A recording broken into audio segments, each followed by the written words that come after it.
Euzu billahi mineşşeytanirracim. Bismillahirrahmanirrahim. Elhamdülillah ve salatu ve selamu ala Resulillah. Değerli arkadaşlar, Doktor Mahmud Futuhi'nin Dastanhay Mesnevi ve Nesr, yani Mevlana Mesnevisi'nin manzum şiir şeklindeki hikayelerinin düz yazıya çevrilişi adlı eserinden 15. dersimizi yapmak üzere birlikteyiz. Geçen dersimizde kitabımızın 20. sayfasına gelmiştik. Hikaye 13. 13. hikayedeyiz. Hikayemizin adı Musa ve Çoban. Musa ve Çoban.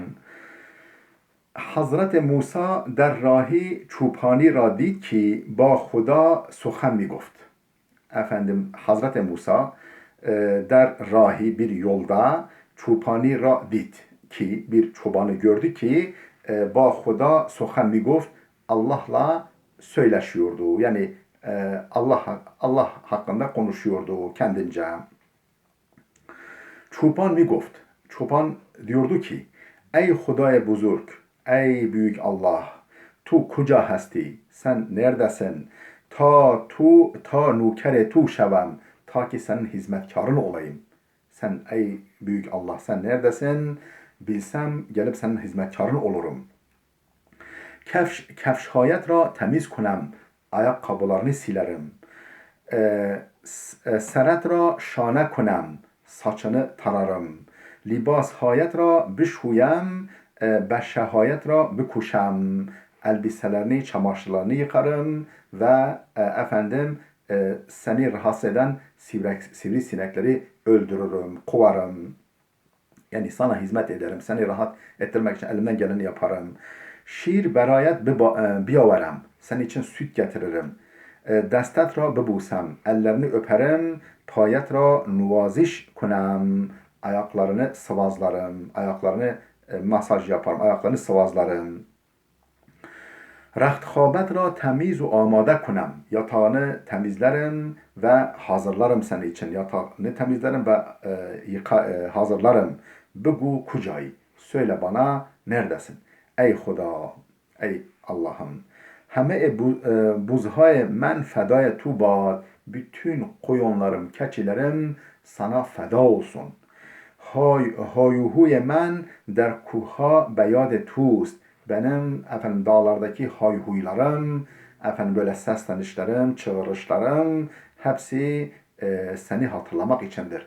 Yani seni hatırladığım için böyle feryadu figan ediyorum, söyleniyorum, çığırıyorum, türkü söylüyorum vesaire. Çoban feryat mized ve Huda ra justucu mikerd. Çoban feryat ediyor, böylesine ağlayıp sızlıyor, söylene ve Huda ra justucu mikerd ve Allah'ı arıyor. Böyle kendini Allah'a arıyor. Musa pişe o reft ve ba hışım goft. Musa onun huzuruna, onun önüne geçti, yani yanına gitti ve ba hışım goft ve hışımla sert bir şekilde dedi ki ey merde ahmak, in çigune suhan guften است. Bu ne biçim söz söylemedir? Ey ahmak adam, bu ne biçim söz söylemedir? Ba çi kesi miguyi? Sen kime bunları söylüyorsun? Musa yine devam etti Musa. Ey biçare, tu dine hudra az dest dadeyi. Ey biçare adam, sen dinini elden çıkarmışsın. Sen dinsiz, yani dinini kaybetmişsin bu şekilde. Yani bu lafları etmekle. Bidin şudi, dinsiz olmuşsun. Bi edeb şudi, edepsiz olmuşsun. این چه حرفهای بیهوده و غلط است که میگویی. Bu ne? Beyhude ve yanlış sözlerdir ki söylüyorsun. Bu söylediğin ne? Beyhude ve yanlış sözlerdir. Hamuş baş, sus ve pembe der dehanet kon ta xafe şevi. Sus, pembe der dehanet kon, ağzına pamuk tıka ta xafe şevi, ta ki sesin kısılsın, ta ki konuşamayasın bu lafları edeceğine. Şayet Huda tu ra bebakşad, harfهای زشت şayet Huda tu ra bebakşad. Belki bu şekilde Allah seni bağışlar. حرفهای زشت تو cihan را آلوده کرد. Senin bu çirkin sözlerin cihanı kirletiyor. O kadar böyle Allah hakkında yakışıksız sözlerdir ki cihanı kirletiyor. Tu din و iman را pare pare کردی. Sen din ve imanı paramparça etmişsin. اگر خاموش نشوی، اگر susmazsan ateş خشم خدا همه cihan را خواهد سوخت. Allah'ın gazap ateşi, ateş خشم خدا, Allah'ın hışım gazap ateşi همه cihan را, bütün cihanı خواهد سوخت, yakacaktır. Çoban از ters geriye کرد. Çoban korkudan, bu ikaz karşısında korkusundan ağladı. Gft ey Musa tu dehane mera duhti. Ey dedi ki ey Musa sen benim dilimi diktin. Sen benim dilimi ağzıma diktin. Konuşamaz kıldın. Ben peşimanım. Ben pişmanım. Canı men suht. Yüreğim yandı. Ve ba'd çoban libasش را pare کرد. Efendim sonra çoban üzerindeki elbiseyi parçaladı, feryat keşid, feryat etti ve beyaban firar kerd ve çöllere düştü, yani kaçıp çöllere düştü. Xudavand به موسی فرمود. Allah Musa'ya dedi ki ey peygamber ما چرا بنده ما را از ما دور کردی؟ ey peygamberimiz, ey benim peygamberim, yüce zatımın peygamberi, çera bende ما را از ما دور کردی? Neden efendim bendemizi bizden uzaklaştırdın? Neden bendemizi, kulumuzu bizden uzaklaştırdın? Ma tura برای وصل کردن فرستادیم نه برای بریدن و جدا کردن. ما biz tura seni برای وصل کردن, yani vasıl için, efendim buluşturmak için, birleştirmek için فرستادیم, seni göndermişiz. Ne برای بریدن و جدا کردن, yoksa bağı koparmak ve uzaklaştırmak için değil. Sen kulumuzu bizden kopardın, iyice uzaklaştırdın. ما به هر کسی یک خلاق و روش جداگانه داده ایم. ما به هر کسی, biz her bir kimseye یک خلاق و روش جداگانه داده ایم. Ayrı bir halak, yani tavır ve tarz, ayrı bir tarz ve tutum vermişiz. Herkesin tavrı, tutumu, anlayışı farklıdır. Biz bunu vermişiz. Ve herkesi zeban و واژه‌هایی داده ایم. Herkese bir dil ve kelimeler vermişiz. Dil ve sözler vermişiz. Herkes با زبان خود و به اندازه فهم خود, herkes kendi dilince, kendi diliyle ve anlayışı ölçüsünde bama suhan miguyad, bizim hakkımızda söz söyler. Herkes kendi dilince ve kendi anlayışı seviyesinde, ölçüsünde bizim hakkımızda söz söyler. Hinduyan زبان خاص خود دارند. Hinduların kendine göre dilleri var ve İraniyan زبان خاص خود. İranlıların kendine özgü dilleri var ve Arap زبان diğer. Arapların ayrı dili var. Padişah زبانی دارد و گدا و çoban. Padişahın bir dili var. Dilencinin de, çobanın da ayrı dili var. Her kudam زبانی و روشی و مرامی مخصوص خود.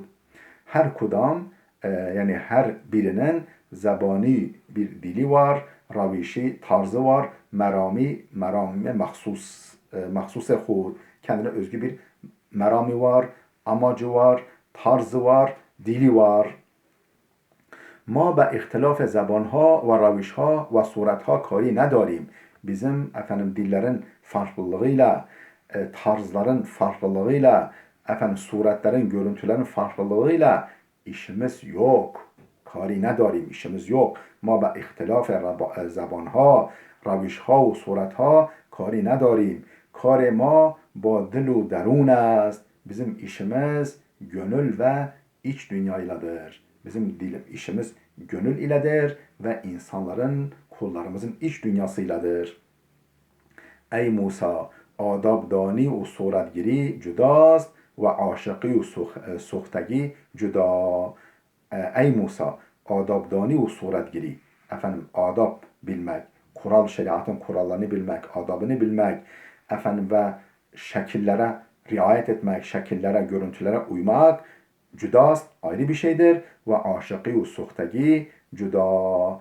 Ve aşıklık ve yanıklık, yürek yanıklığı ayrı bir şeydir. Ma ba aşıkan kardarıyım. Bizim işimiz aşıklarladır.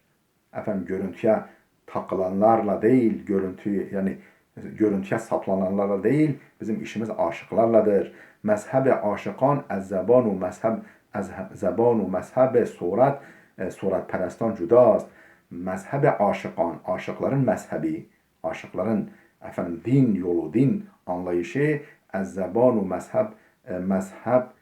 mezheb surat peresttan cüdast. Suretperestlerin, yani görüntüye tapanların, görüntüye aşırı önem verenlerin dilinden ve mezhebinden ayrıdır, uzaktır, çok farklıdır. Mezhebe aşıkan aşk است. Aşıkların mezhebi aşktır. Ve der din aşk lafz-u suret mi suzed. Ve dinde aşk lafz-u suret mi suzed. Lafzı sureti yakıyor. Dinde aşk lafızları, suretleri yakıyor ve mana mimanet ve mana kalıyor. Surat-u zeban alleti ihtilaf است. Dil ve suret, dil ve görüntü ihtilaf sebebidir. Sen öyle söyledin, bu böyle söyledi. Bu dil ve suret, görüntü, görünüş, dış görünüş ihtilafa sebeptir. Sen şöyle giyindin, sen sarığını böyle sardın, sen şunu şöyle yaptın. Bu ihtilaf sebebidir. Ma lafz-u suret nemihahim. Biz lafız ve suret istemiyoruz. Biz lafız ve suret istemiyoruz. Ma suz dilu paki mihahim. Biz gönül yanıklığı ve paki, gönül temizliği istiyoruz. Ma suz dil, gönül yanıklığı, gönül yanmışlığı ve paki, gönül temizliği mihahim istiyoruz. Musa çun in sukhanha ra şenid, Musa aleyhisselam bu sözleri duyunca beyaban reft, çöle düştü, çöle gitti ve dumbale çoban devid, çobanın peşinden koştu. Rutpay o ra dumbal kert, onun ayak izlerini sürdü.